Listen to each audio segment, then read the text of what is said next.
Hello and welcome to the Week 6 Weekly Roundup Podcast for the Nature Place.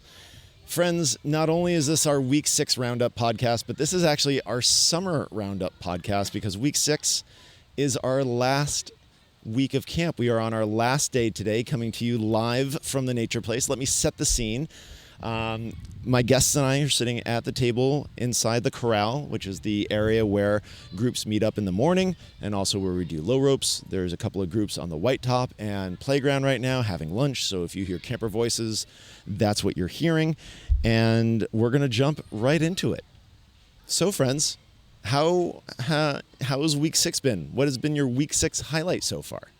Honestly, getting to see all of the wonderful characters from our skits come together and get frozen in time to come back next summer. Yeah. And mystery guest, who are you? Oh, hi. My name is Leila, and I'm on the social behavioral team here at camp. We kind of help support campers and staff and, hang out with them through the highs and the lows. And how many years have you been with us? This is only my second year, but I love it here, and I plan to come back for many more. All right, same question to the rest of our guests.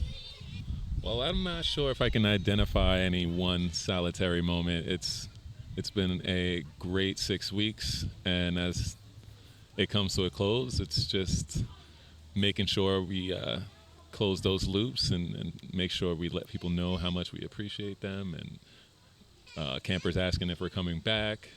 The skits, of course, were a big hit. It's just been fun all around. I can't identify one moment. And hi, I'm Chris, also on the SB team, social behavior team, and I specialize in helping find solutions and fostering a safe place to just be you. And Chris, how many years have you been with us? This is my very first year, so 0 years. No, 1 year. 1 year as of today at 4 o'clock. And it's been great. It's been absolutely a pleasure having you on the SB team and having you here at camp. All right, other mystery guest, what's your highlight of the week? Mine would be the pond sacrifices that's been going on down in the pond for free swim. And my name is Marley. I've been at the Nature Place for 8 years now.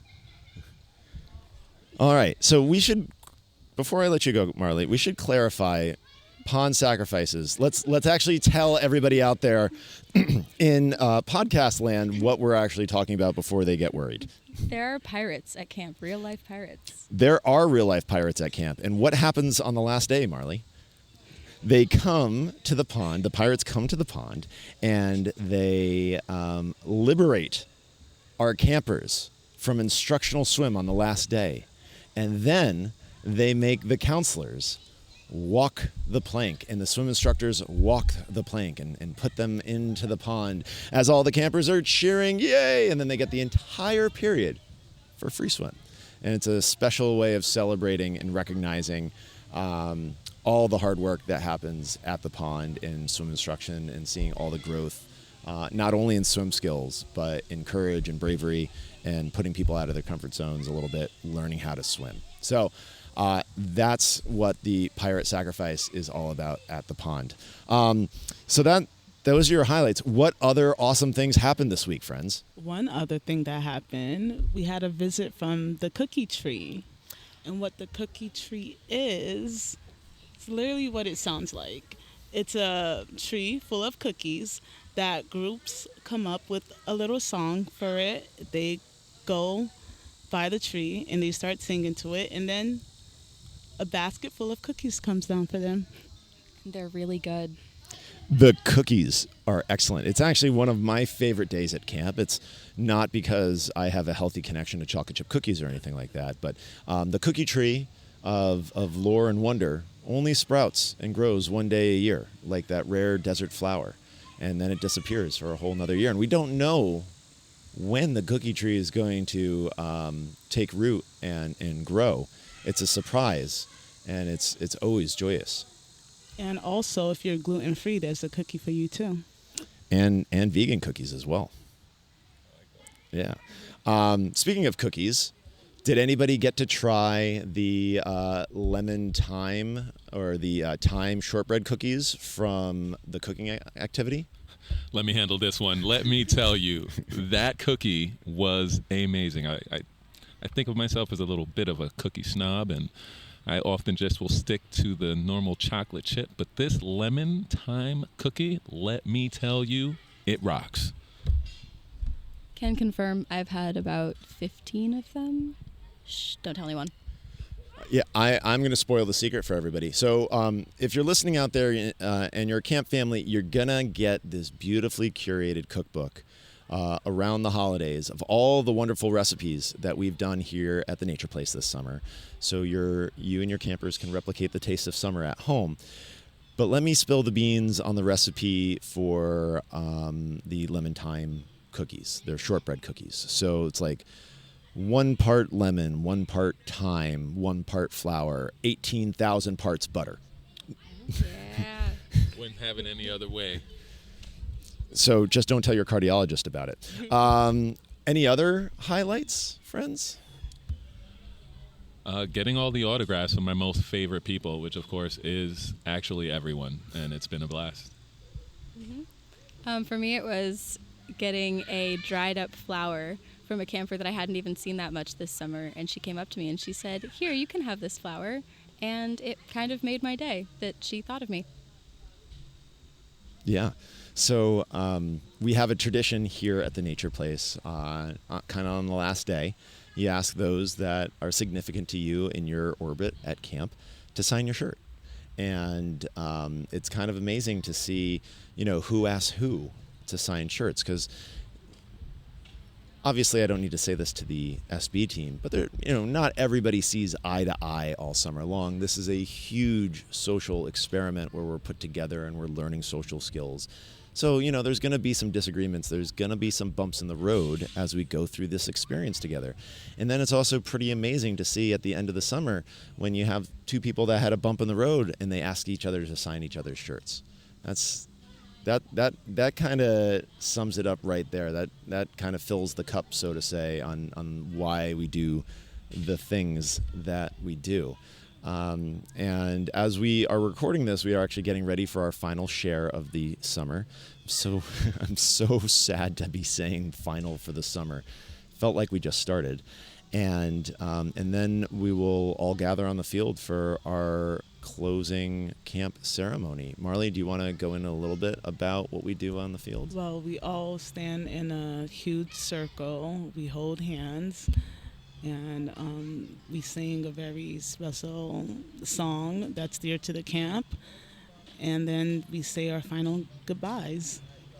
Yeah, and it's all led by Scott. It's certainly the magic there. So that's the week that was. Unfortunately, there's not much to say what we're looking forward to as far as next week, except what we're looking forward to as far as next summer. Having everybody come back, seeing how the school year has been for all of us, seeing how our campers have grown, getting to jump back in the pond, seeing, how we can get up the rock climbing tree and ring the bell, being back drumming with Mr. Yaya, all of that stuff. We only have a few moments left together, friends, both on the podcast and the summer, but kind of like, what's your summer recap? What how do you think the summer went? What's your most memorable thoughts? All of that kind of stuff.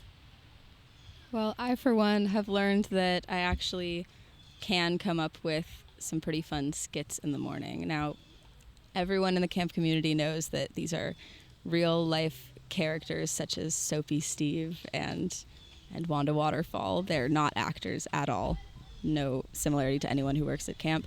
But it's been really fun to be part of that magic this summer and to see it all come together. Leila has been an incredible part of the production team. Gets a production credit and a writing credit and a directing credit. These things don't just magically happen. Well, they do just magically happen, but also also with a lot of creativity and hard work. Speaking about what you just said about all the people and the experiences filling your cup, for me, part of my final closing thoughts for the summer would be, no matter if the cup is half full or half empty, there's water in the cup and I'm going to drink. All right. Marley. For me, mine would just be making camp a magical place. Like, even when there's a thunderstorm going on or when the pond was out of order this summer, we all got together and still made it very magical and made everything happen still. All right. Number one thing that you are going to miss this summer, besides our morning meetings together? Just being together and just being in the camp environment with all of you guys and all the campers. I'm definitely going to miss my team. I'm going to miss my team, and also I'm going to miss hearing people say, ooh, how can it be, at the most random things.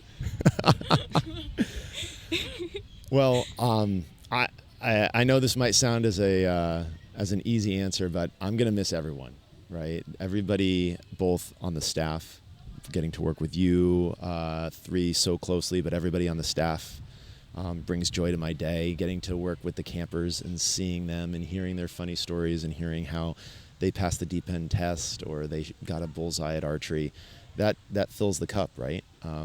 But I think the more complicated answer for me is the fact that we get to create community here. And community is, it seems like nowadays is kind of like a limited resource and a valuable resource. So the fact that we have the time and space and resource to bring people together, to create community, to be able to experience one another and learn from one another and have energy together is really awesome. And I always think it goes too quick, you know, and that's what I miss most of all, is being able to bring everybody together and kind of like setting the table so everybody can eat together. And so, you know, now that we are looking down the calendar into the winter and not being able to do camp, that's what I miss the most, is not being able to set the table and feed everybody. So that being said, my number one memories from this summer have to be definitely the staff coming together and coming together as one around the pond, not being there and getting the pond back open, thanks to the swim staff who worked really hard.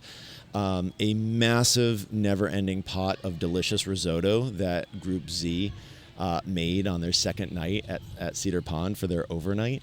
Watching Group O, the little tiny munchkins, go climbing on the rock climbing tree is amazing. And the list goes on and on and on, you know, almost overnights together and things along those lines. So, friends, I can't wait 10 months so we can do this again. And I look forward to being able to spend time with all of you back here at our summer home. And for everybody listening, I hope that you could join us next summer, 2026, as we turn 41 here at camp. 2 more years until we turn the meaning of life, which is 42. I was just thinking that. So we might need to do a special T-shirt next summer. Not this coming summer, but next summer for that. Anyway, friends, thank you so much for listening to our summer recap podcasts for the last 6 weeks. We will be back in the fall with our longer format podcast, and who knows, maybe one of our 3 guests today will be able to join us for a longer conversation. But until then, friends, thank you so much. Enjoy the rest of your summer, and a very deep and heartfelt thank you to Marley and Chris and Leila for all the support and help this summer as part of the SB team. We couldn't have done it without you, so thank you, friends. Thank you. Thank you, Jason. Thank you. All right, we'll see you in 2026, everybody. Bye-bye.